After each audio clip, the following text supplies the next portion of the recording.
Now, Jesus didn't rebuke this church for sin.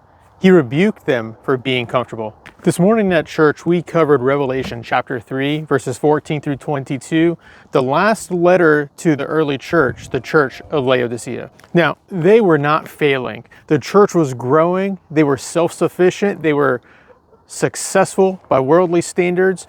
They were doing things that outwardly looked correct. However, Jesus called them lukewarm. Now, lukewarm leadership is not about not being confident. It's about submission. It's about feeling like we can do the things, we can achieve them on our own, we don't need help. But as an impact leader, we need to rely on those around us. In the early church in Laodicea thought that they didn't need God. They were focused and confident on their self-sufficiency to be able to do the things by worldly standards, and that led to them falling away with intimacy and relationship with Jesus, with God.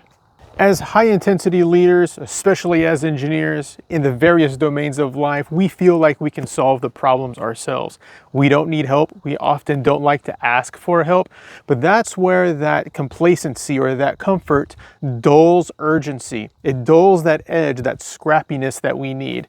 As true impact leaders, we need to set the standard of asking for help, working with those around us, submitting to a higher power, submitting to God. That allows us to stay humble as we are achieving higher and higher, to push the envelope and to set the example for those around us. Now, lukewarm leadership is not valuable. It's not useful. It's not good for anything. We need to have the passion, but also the perspective. That is key for us to impact those around us. Now, in the letter to Laodicea, Jesus does not turn his back on that church. He actually invites them to continue to open the door as he is knocking.